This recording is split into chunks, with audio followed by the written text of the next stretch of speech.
October 15th, 1987, the campus of Massachusetts Institute of Technology in Cambridge, Massachusetts. A delegation of 12 senior Soviet scientists, led by Professor Yuri Osipov, visits MIT as part of cultural and scientific exchange programs initiated under Mikhail Gorbachev's glasnost policies. The exchanges reflect Soviet leadership's recognition that Soviet science needs exposure to Western research methods, that decades of isolation have hindered Soviet innovation, and that carefully controlled contact with Western institutions might stimulate Soviet scientific advancement without compromising ideological purity. The Soviet delegation includes physicists, mathematicians, engineers, and computer scientists, accomplished researchers who hold senior positions at prestigious Soviet institutions, including the Lebedev Physics Institute, Moscow State University, and the Kurchatov Institute. They've spent 3 days at MIT attending lectures, meeting with researchers, touring laboratories, and discussing collaborative research possibilities. Today's schedule includes a visit to Lincoln Laboratory, MIT-affiliated research facility located in Lexington, Massachusetts, approximately 15 miles from the main campus. Lincoln Laboratory operates as a federally funded research and development center sponsored by the Department of Defense, conducting classified and unclassified research in areas including radar technology, communication systems, space surveillance, and missile defense. The facility employs more than 3,000 scientists, engineers, and support staff, and operates with an annual budget approaching $400 million. As the delegation's bus drives through Lincoln Laboratory's campus, Osipov and his colleagues observe the sprawling complex. Dozens of buildings covering hundreds of acres, parking lots filled with cars, suggesting thousands of employees and the distinctive radar installations visible on hilltops within the facility grounds. The delegation enters Building A, which houses the Millstone Hill radar facility and its associated computing infrastructure. The MIT director leading the tour explains that Millstone Hill operates 3 radar systems providing space surveillance, tracking satellites, and orbital debris, collecting atmospheric data, and supporting various research programs in atmospheric science, space weather, and orbital mechanics. The facility can track more than 200 objects simultaneously, maintaining precise orbital data that's updated continuously as objects pass through the radar's field of view. The data processing requirements are enormous. Raw radar returns need filtering, object identification algorithms need to distinguish satellites from debris, orbital calculations need continuous updating, and various research programs need real-time access to processed data. The tour reaches the computing facility supporting these operations. The room contains a Cray 2 supercomputer, one of the most powerful computers in existence in 1987. Osipov stops walking. He stares at the Cray 2, then at the radar displays showing satellite tracks, then back at the computer. His colleagues notice his stillness and the group pauses. The MIT director, concerned that something might be wrong, asks if Professor Osipov is well and whether he needs water or wishes to sit down. Osipov shakes his head slowly and responds in heavily accented English. This single facility, 1 laboratory, 1 building on your campus, has more computing power than Moscow State University, Leningrad University, and Novosibirsk Science Center combined. These are our 3 largest research universities. They serve hundreds of thousands of students and thousands of researchers across all scientific disciplines. And this is just one of your laboratories? The MIT director confirms that Lincoln Laboratory is indeed just one of MIT's research facilities, that the main campus hosts 47 major laboratories with comparable though varying scales, and that many other American universities operate similar research infrastructures. Osipov performs quick mental calculations, his expression growing increasingly troubled. If this single laboratory's budget approaches $400 million annually, roughly 250 million rubles at official exchange rates, and MIT operates 47 such laboratories, then MIT's total research infrastructure must represent an investment exceeding the entire Soviet Academy of Sciences budget. The implications are staggering. A single American university commands research resources exceeding what the Soviet state allocates to its entire national scientific establishment. To understand the shock Osipov and his colleagues experienced, you need to understand what Soviet scientific research looked like in 1987 and how profoundly it differed from American academic research capabilities. The Soviet Academy of Sciences coordinated scientific research across the Soviet Union through a hierarchical structure of research institutes, universities, and specialized facilities. The Academy's total budget in 1987 was 2.1 billion rubles, officially equivalent to approximately 3.3 billion at official exchange rates, but with actual purchasing power closer to 1.5 billion given currency, conversion distortions, and the Soviet economy structural inefficiencies. This budget served more than 400 research institutes and 1,500 universities and tens of thousands of individual researchers across all scientific disciplines and the entire Soviet territory spanning 11 time zones. The allocation method reflected Soviet and central planning philosophy. The State Planning Committee, Gosplan, determined research priorities based on 5-year plan objectives, defense requirements, and political considerations. Funding flowed through bureaucratic channels with decisions made by committees evaluating proposals against official priorities. Military applications received preference, while civilian research competed for limited remaining resources. Politically sensitive fields faced additional scrutiny. Genetics had been suppressed during the Lysenko era as bourgeois pseudoscience, and cybernetics faced similar ideological opposition during various periods. Even in 1987, with Glasnost creating more open scientific environment, researchers proposing studies in certain areas faced bureaucratic obstacles that American researchers never encountered. The equipment available to Soviet researchers reflected decades of technological isolation and limited manufacturing capability. Most Soviet research facilities used equipment from the 1960s and 1970s, functional but obsolete by Western standards. Imported Western equipment was restricted by COCOM, the Coordinating Committee for Multilateral Export Controls, which prevented export of advanced technology to Soviet bloc countries. Soviet manufacturing capability was limited to producing basic scientific instruments with advanced systems like electron microscopes, mass spectrometers, and sophisticated electronics, either unavailable or available only in extremely limited quantities at a few elite facilities. Researchers at provincial universities might spend their entire careers without accessing equipment that Western graduate students used routinely. Computing resources were particularly constrained. The ES-EVM series of computers, essentially reverse-engineered IBM System 360 clones, equipped major Soviet research institutions. But these systems were 5 to 10 years behind Western equivalents, and available in very limited quantities. A major Soviet university might have 2 to 5 computers serving the entire campus, machines shared among thousands of students and hundreds of researchers through carefully rationed time allocation systems. Graduate students might receive 1 hour per week of computer access, requiring them to prepare programs offline, submit batch jobs, and wait hours or days for results. Interactive computing, where researchers could develop and test programs in real time, was essentially unknown in Soviet institutions outside a few elite facilities in Moscow and Leningrad. Funding per researcher averaged 8,000 to 12,000 rubles annually, roughly $6,000 to $8,000 in purchasing power, covering salary, equipment, supplies, and facility costs. This amount was sufficient for basic research, but inadequate for sophisticated investigations, requiring expensive equipment or materials.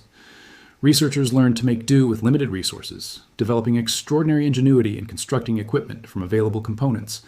But this resourcefulness couldn't overcome fundamental limitations in what was achievable with obsolete technology and minimal funding. Research activities faced constraints beyond just equipment and funding. Soviet researchers needed approval to publish findings, a process involving review by institutional committees, evaluation for potential security implications, and censorship of anything authorities considered sensitive. Publication delays of 18 to 24 months were common. Access to international journals was limited by foreign currency restrictions and censorship of Western publications. Soviet libraries received major international journals, but with delays and often with pages removed if articles were deemed inappropriate. Travel to foreign conferences required exit visas that were frequently denied, especially for researchers with any exposure to classified information. Collaborations with Western scientists were monitored by KGB, creating an atmosphere of suspicion that inhibited the free exchange of ideas academic research requires. The Massachusetts Institute of Technology that Osipov visited in October 1987 represented a completely different approach to academic research. MIT's annual research budget of $1.8 billion, or nearly matching the entire Soviet Academy of Sciences budget, flowed from multiple sources that reflected American research funding philosophy. The federal government provided approximately $950 million through agencies, including the Department of Defense, National Science Foundation, National Institutes of Health, Department of Energy, and others. Industry partnerships contributed roughly $500 million, as companies funded research in areas relevant to their business interests. MIT's endowment, a permanent fund built through donations and investment returns, generated approximately $200 million for research support. Additional grants from foundations, state government, and other sources provided the remaining $150 million. The scale of MIT's research enterprise was extraordinary by any measure. 47 major laboratories employed 600-plus principal investigators, 3,000-plus research staff, and 5,000-plus graduate students conducting research across every scientific and engineering discipline. Lincoln Laboratory alone, the facility Osipov visited, operated with a $400 million annual budget that was double the entire budget of the Lebedev Physics Institute, one of the Soviet Union's premier physics research institutions. The Media Laboratory, founded in 1985 to explore digital technology's future, operated with a $50 million annual budget and provided equipment budgets exceeding $100,000 per researcher. The Computer Science and Artificial Intelligence Laboratory employed more than 400 researchers with access to multiple VAX mainframe computers, individual Sun workstations for each researcher, and experimental parallel processing machines representing cutting-edge computing technology. The Plasma Science and Fusion Center housed the Alcator C tokamak reactor for fusion energy research, a facility that cost $80 million to construct and required $30 million annually to operate.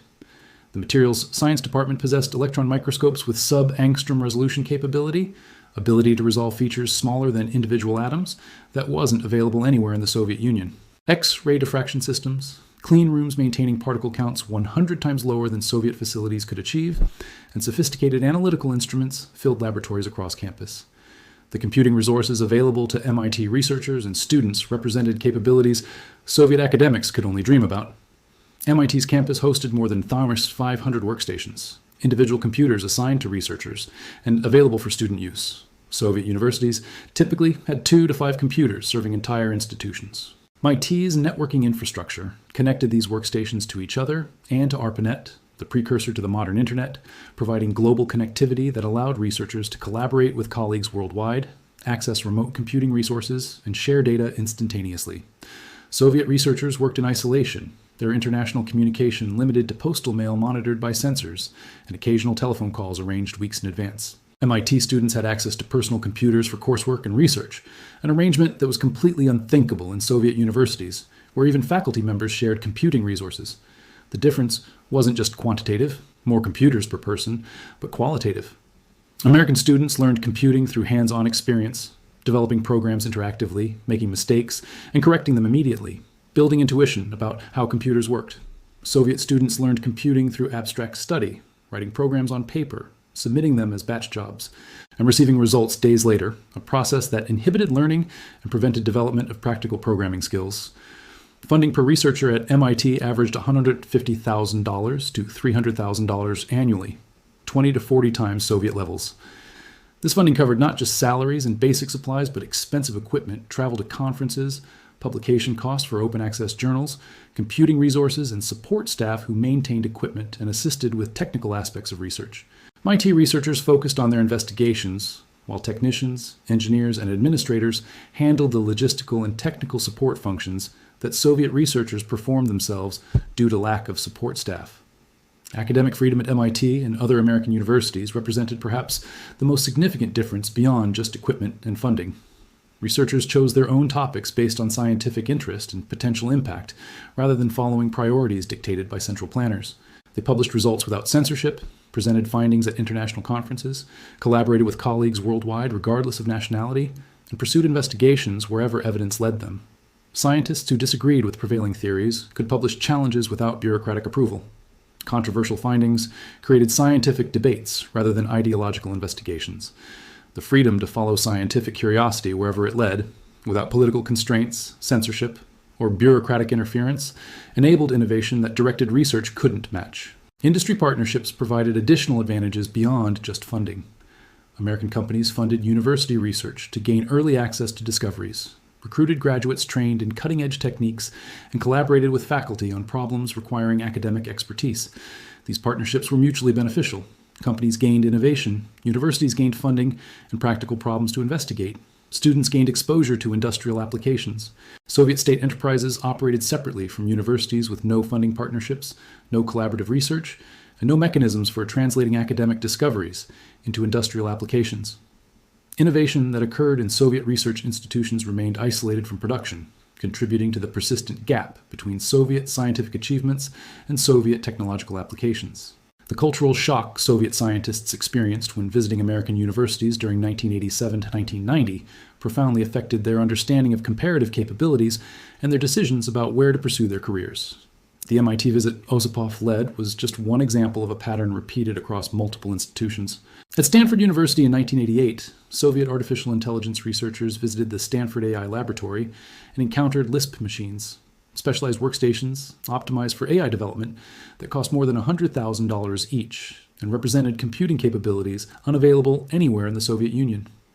The Soviet researchers had read about these machines in journals, assuming they were experimental prototypes existing in small numbers. At Stanford, They discovered that graduate students used Lisp machines for homework assignments, that the laboratory possessed dozens of them, and that similar machines equipped AI laboratories at MIT, Carnegie Mellon, and other American universities. A Soviet researcher wrote in his asylum application, "We read about these machines in journals and imagined they were rare experimental systems. At Stanford, graduate students use them casually for coursework. The computing power available to American students exceeds what our most senior researchers access in Moscow." At Caltech in 1989, Soviet astrophysicists visited Palomar Observatory and learned about the Keck Telescope project, a collaboration building what would become the world's largest optical telescope at a construction cost exceeding $100 million. The entire budget for this single instrument exceeded Soviet astronomy funding for 5 years combined. Soviet researchers testified in their defection interviews. Soviet telescopes are 1950s technology. We make astronomical observations with instruments built before Sputnik. We dream of capabilities that Caltech graduate students use for term projects. The gap is not just quantitative. We are entire generations behind in technology, and the gap is widening. At UC Berkeley in 1988, Soviet biologists visited Lawrence Berkeley Laboratory to see synchrotron radiation facilities that accelerate electrons to near light speed, creating intense X-ray beams used for crystallography, materials analysis, and biological structure determination. The facility cost $250 million to construct and required $40 million annually to operate, representing investment scale impossible in Soviet context. Soviet visitors reacted with dismay. Our most advanced facility in Novosibirsk cost 8 million rubles to build. This represents 50 times greater investment, and they have 3 such facilities in California alone. How can we compete in structural biology when Americans have tools we can only read about? Soviet scientists visiting American universities compiled informal comparisons, documenting the disparities they witnessed. A typical MIT laboratory with 30 to 50 researchers operated with annual budget of $50 million. A comparable Soviet research institute with 200 plus researchers operated with 5 to 10 million rubles, $8 to $15 million equivalent, but with much lower actual purchasing power. The per capita funding advantage favored American researchers by factors of 20 to 50. Equipment availability showed even starker contrasts. MIT graduate students had personal workstations on their desks, accessed laboratories 24 hours per day, 7 days per week, and worked with the latest instrumentation. Soviet doctoral candidates shared computers through time allocation systems granting 1 hour per week, accessed laboratories during limited hours when equipment was available, and worked with instruments that were outdated by decades.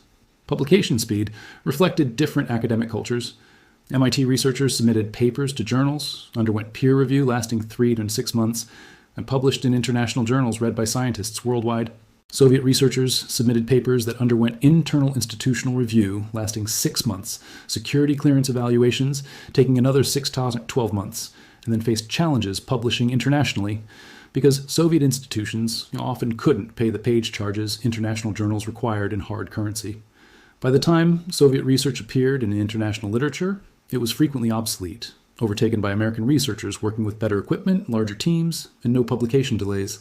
The defection statistics quantify the impact these disparities had on Soviet scientists' career decisions. Between 1988 and 1991, approximately 200 Soviet scientists requested asylum during academic exchange visits to the United States. Their formal applications cited consistent factors. 85% mentioned equipment disparities as primary motivation, 78% cited funding limitations that prevented competitive research, 92% cited academic freedom restrictions, including censorship and bureaucratic control, and 70% cited constraints on research scope from political prioritization of military applications over civilian science. These scientists concluded they couldn't achieve their scientific potential within Soviet system, that remaining in Soviet institutions meant accepting obsolescence, and that emigrating to American universities offered opportunities to conduct research at levels Soviet system couldn't support. The reasons for the enormous research gap between American and Soviet science reflected fundamental differences in economic resources, funding philosophy, industrial organization, and academic culture. American funding philosophy prioritized science and technology investment as Cold War imperative and as driver of economic growth.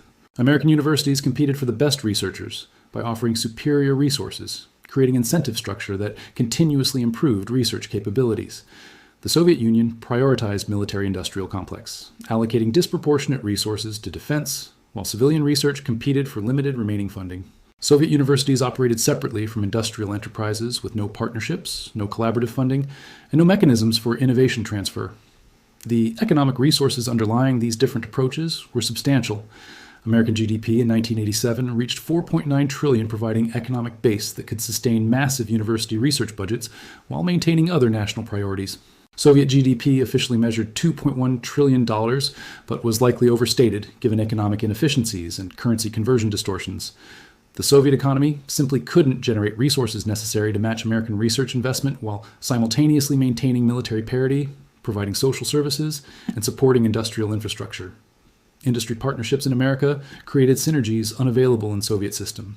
American companies funded university research because it provided early access to discoveries, trained graduates in relevant skills, and solved problems requiring academic expertise. These partnerships were voluntary. Companies invested because they expected returns. Soviet state enterprises had no incentive to fund university research, no mechanisms for doing so within planned economy, and no culture of university-industry collaboration.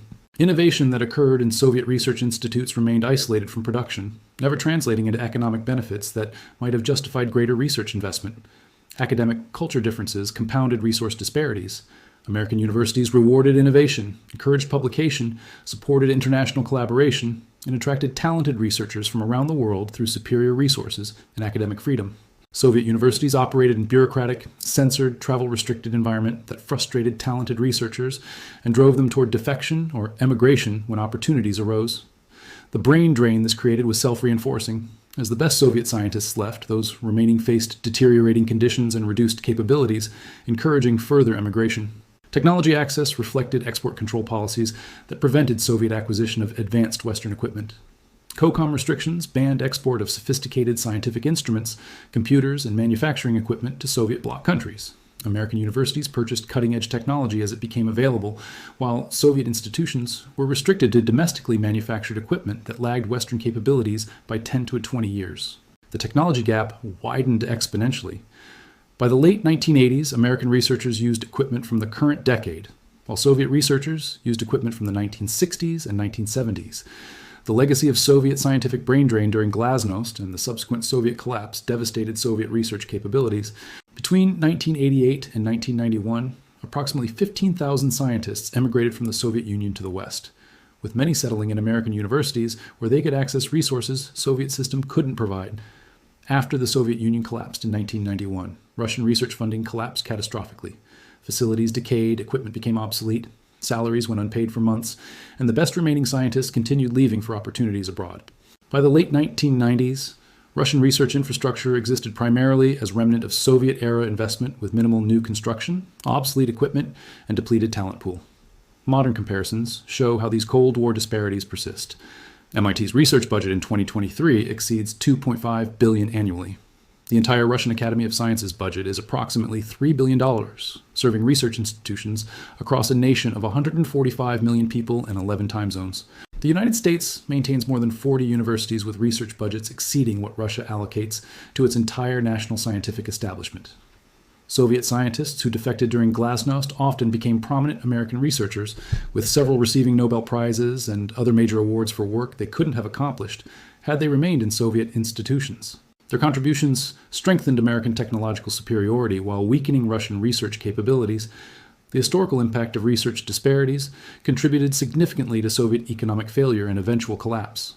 Soviet central planning assumed that directed research could match Western innovation, that ideological commitment could substitute for superior resources, and that restricting information flow would protect Soviet technological advantages. The reality was different. American universities innovating freely with massive resources consistently produced discoveries Soviet-directed research couldn't match. The technology gap widened throughout the 1980s as American innovations in computing, material science, biotechnology, and other fields accelerated beyond Soviet capabilities. By 1991, Soviet leadership recognized their economy couldn't compete with Western technological dynamism, contributing to decisions that led to Soviet systems collapse.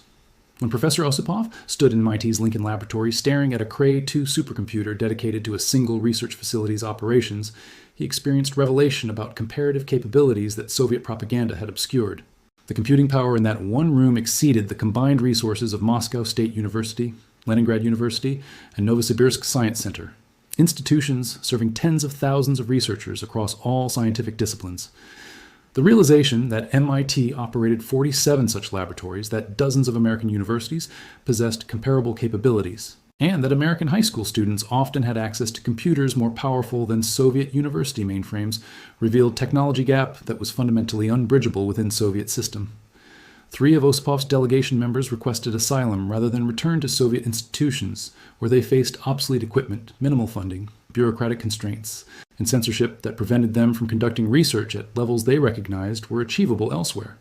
Their defection represented just a small part of the massive brain drain that would devastate Soviet science and contribute to Soviet system's ultimate collapse. Soviet scientists had theories.